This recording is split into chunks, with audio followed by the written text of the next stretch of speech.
Hi my dear YouTube family members, అందరూ ఎలా ఉన్నారు? నేనైతే బాగున్నానండి, మీరు కూడా బాగుండాలి. అయితే ఈరోజు మన రెసిపీ వచ్చేసి రాయలసీమ స్పెషల్ ఉగ్గాని అండి. అసలు చూస్తుంటేనే నోరు ఊరిపోతుంది కదండి. టేస్ట్ అయితే నెక్స్ట్ లెవెల్లో ఉంటుంది. ఈ రెసిపీ ఎలా చేయాలి ఏంటి తెలుసుకునే ముందుగా welcome back to my channel Vasudha వాక్స్. ఇదిగోండి, చాలా సింపుల్ అండ్ ఈజీ, బ్యాచిలర్స్ కూడా ఈజీగా ప్రిపేర్ చేసుకోగలరండి. ఇదిగోండి, ఈ రెసిపీ కోసం అరంగుళం అల్లం, ఒక పచ్చిమిరపకాయ, కరివేపాకండి ఇలా దంచుకోవాలండి. దంచి ప్రక్కన పెట్టుకోవాలి. తర్వాత ఒక బౌల్లో వాటర్ తీసుకొని మురియాలు తీసుకోవాలండి. ఇది నేను ఇద్దరికి టిఫిన్ అయితే ప్రిపేర్ చేస్తున్నాను. సో 4 కప్పులు తీసుకున్నానండి. ఇప్పుడు ఇందులో వాటర్ వేసాం కదండి, ఇప్పుడు మొత్తం బాగా వాష్ చేసుకోవాలి.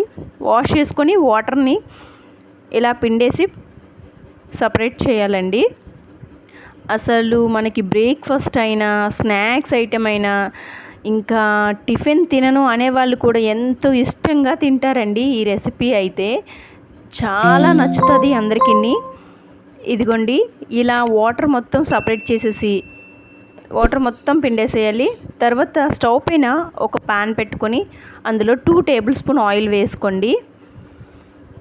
ఎక్కువ ఆయిల్ కూడా దీనికి రిక్వైర్మెంట్ ఉండదండి. 2 టేబుల్ స్పూన్ ఆయిల్ వేసాను. ఇంకా ఆయిల్ లైట్గా హీట్ అయిన తర్వాత కట్ చేసి పెట్టుకున్న ఒక 2 మీడియం సైజ్ ఆనియన్స్ అండి.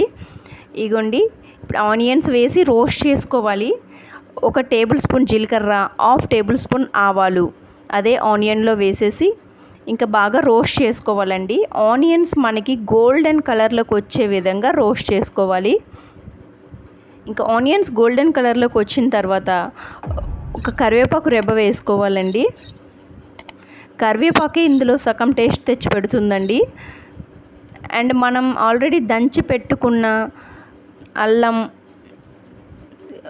ఒక పచ్చిమిరపకాయ, కరివేపాకు ఉంది కదండి, ఆ పేస్ట్. నెక్స్ట్ పీనట్స్, అవి మీకు ఎంత నచ్చితే అంతండి. పీనట్స్ వద్దంటే స్కిప్ చేయొచ్చు. జీడిపప్పు ఒక 10 పలుకులండి ఆనియన్లో వేసేసి అవి కూడా లైట్గా రోస్ట్ అయిన తర్వాత దంచి పెట్టుకున్న అల్లాన్ని, పచ్చిమిర్చి, కరివేపాకు ఆ పేస్ట్ని ఇందులో వేసేసేయాలండి.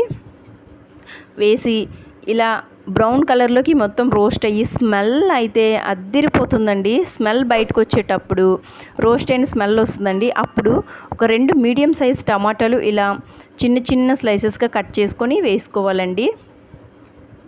ఇలా టమాటాస్ కూడా మగ్గాలండి అందులో. ఇప్పుడు ఇలా మూత పెడితే టమాటా వేగంగా మగ్గిపోతుంది.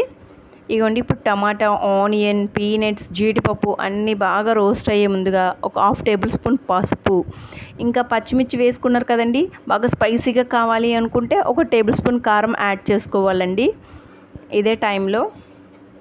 అండ్ నేను 1.5 టేబుల్ స్పూన్ సాల్ట్ అయితే వేసుకున్నానండి.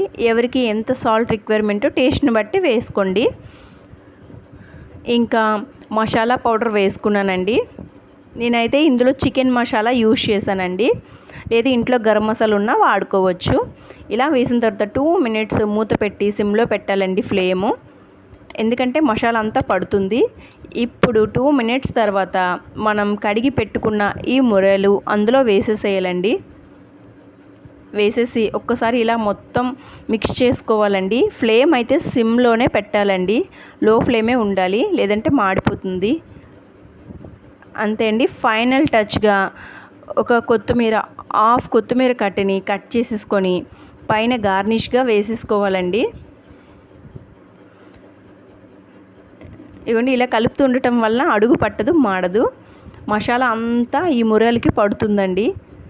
ఇంకా సర్వ్ చేసుకునే ముందుగా ఒక కొత్తిమీర కట్టని అయితే ఇలా 1/2 కొత్తిమీర కట్టని కట్ చేసి వేసుకొని ఒకసారి బాగా మిక్స్ చేసుకోవాలి. అంతే అండి, రాయలసీమ స్పెషల్ డిష్ అయిన ఈ ఉగ్గాని ఎంతో టేస్టీగా ఉందండి. మీరు కూడా నేను చెప్పినట్లుగా కొలతలతో చేసి చూడండి. ఇంకా టిఫిన్ తినము అన్న వాళ్ళు కూడా ఇంకో ప్లేట్ కావాలని ఖచ్చితంగా అడుగుతారండి, అంత టేస్ట్ ఉంటుంది. ఇంకా పిల్లలకి స్నాక్ ఐటెంగా ఇస్తే ఇంకా కడుపు నిండా తింటారండి. ప్లేట్ చేతికి ఇచ్చామంటే వదలకుండా తింటారు. మీరు ట్రై చేసి ఎలా వచ్చిందో నాకు కామెంట్ చేయండి. Thanks for watching. Bye bye.